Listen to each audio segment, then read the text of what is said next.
Welcome to NFL World, where NFL starts and ends. I'm your host, Jacob, and today we're going to explain the difference between a holdout and a hold in, and what players are holding out and holding in. And we're going to talk about Aaron Rodgers' new contract, Nick Chubb's new contract. But let's begin with the holdout and hold in. This video will be about 15 minutes long, so we're going to try to do it under that. The holdout and hold in. A holdout, the difference is when you have a holdout, those players get fined. If they don't show up to work, they get fined. They can get fined anywhere between $500,000 during minicamp to, at the end of training camp, it could be about almost $2 million, dependent on the contracts.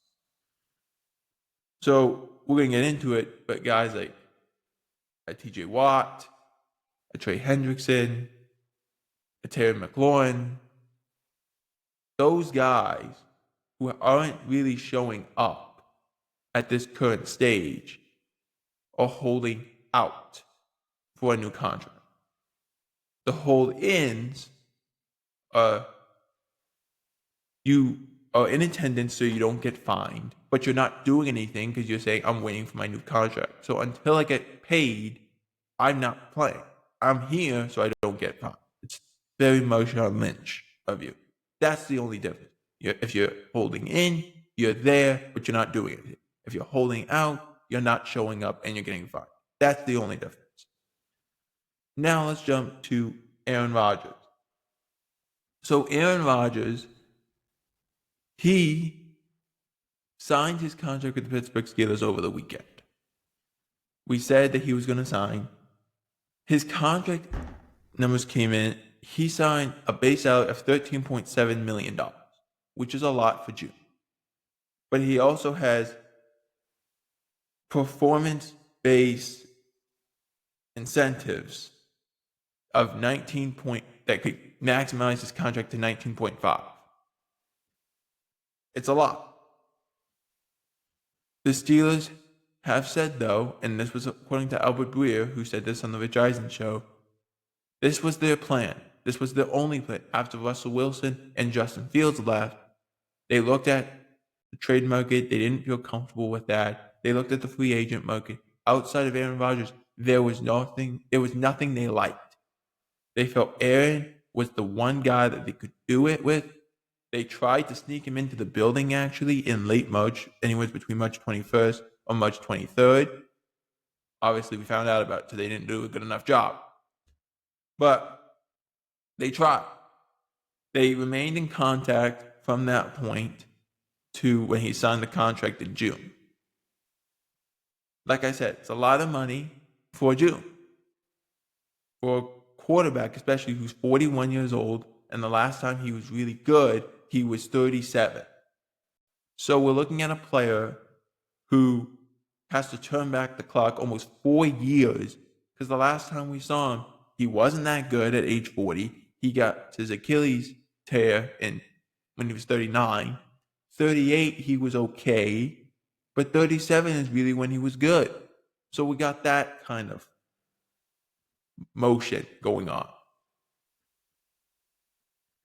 So 19.5 is the maximum he can make if he gets those incentives. Are they reachable incentives, or are they're incentives if you do really well? But if not, you're just going to make 13.7. Depends. How did they construct this contract? Though all that came from CBS Sports and Sports Illustrated by the contract numbers, by the way.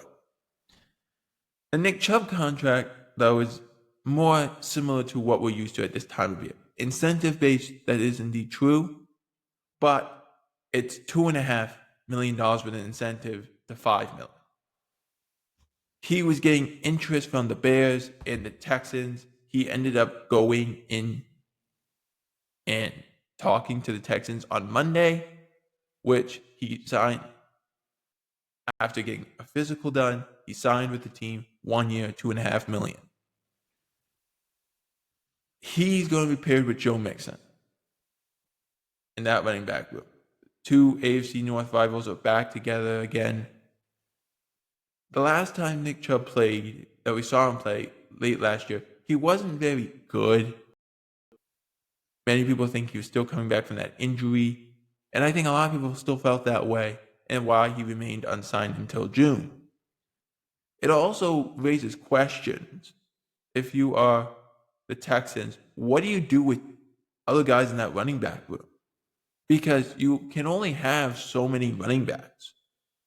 They currently, if I remember correctly, have 7 or 8 running backs. Dameon Pierce does not play special teams, but a bunch of them do. You have a fullback that does. You have Olawale, who plays special teams. J.J. Taylor plays special teams. Dameon Pierce does not. So there's questions about this. I'm curious to see what happens. Maybe they just move off of him altogether. Maybe they just let him ride the bench for a year. I don't know. But it's going to be very interesting to see what happens in H-Town. Now, moving on to the hold-ins. I want to do the hold-in first because there's only one, and it's a big name. It's Michael Parsons. We had a video about why Michael Parsons did not sign a contract. I encourage you to watch it. He's at mandatory minicamp. He said on Twitter about a week ago, 2 weeks ago, that he would be there. That he hasn't missed one, and he isn't planning to miss one. So he's there. So he's not going to get fined. But he's not doing anything, or doing very little. Maybe some light jogging, but not much of anything on the field. But he's there to take a leadership role and be there in the film.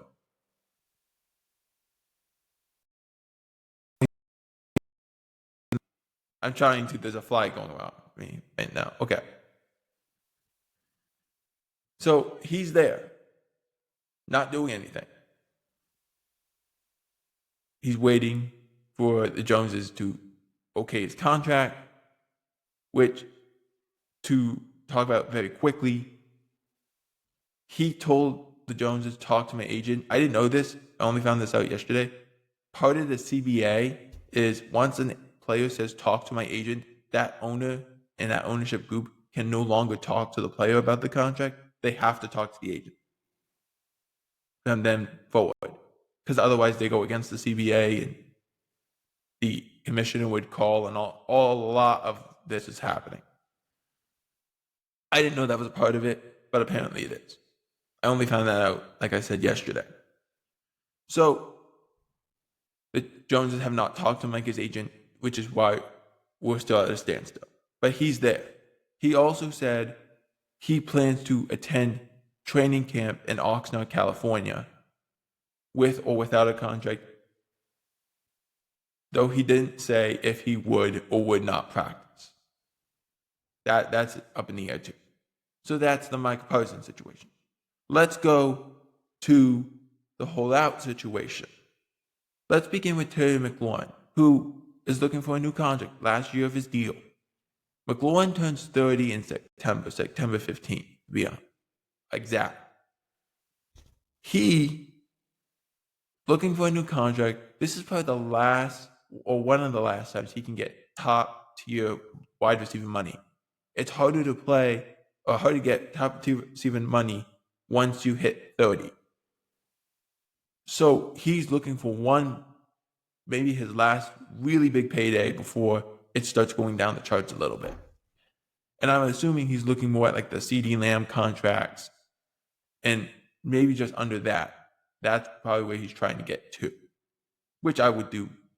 Because, let's be honest, is he going to get Jamar Chase money? Is he going to get Justin Jefferson money? Probably not. CeeDee Lamb money? Yeah, he could probably get that. Here's the thing. He's holding out. This is not the first time he's held out. When he signed this previous contract, he held out of OTAs and minicamp. This time he's only holding out at minicamp. So you got that issue going on. I also want to make this abundantly clear. McLaurin is one of those players we don't mention a lot about him, but he's a very good player. He's a really good. He's outstanding. He does everything you want a receiver to do. He can beat you on speed. He's an aggressive player. He'll beat you to the catch point. He'll outrun you. He'll run by you. He'll run through you. He's everything you want. He can be a possession guy. He can be a vertical guy. Whatever you need to do, he can do it. But I have to make this part extremely clear. The last time he signed a contract was with the Daniel Snyder-led Commanders, which is why he held out of OTs in camp.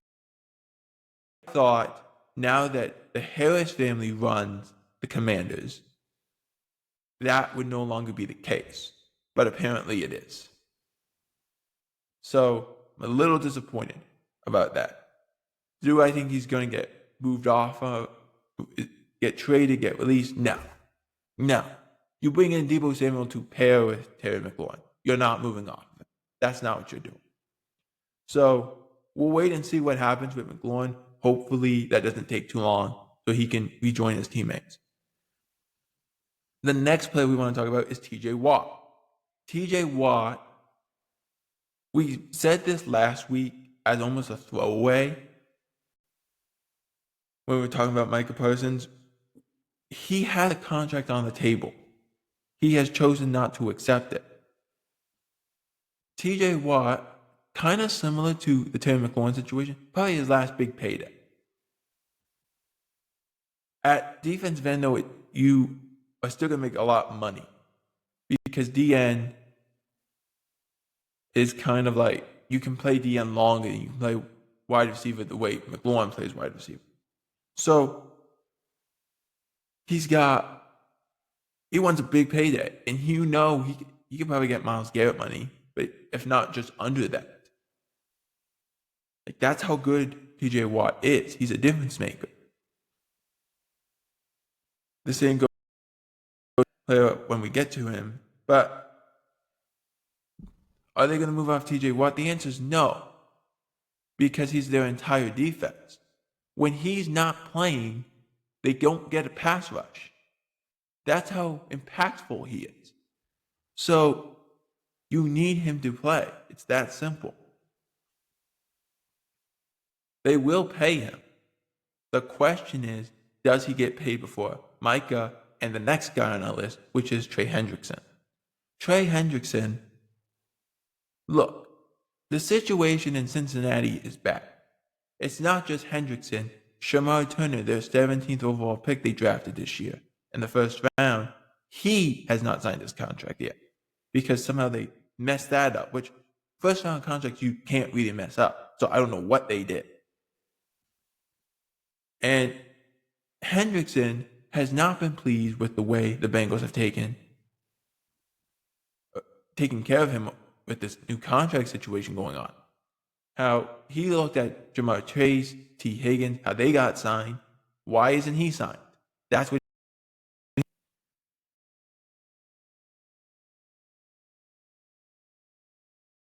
I get it. Hang on.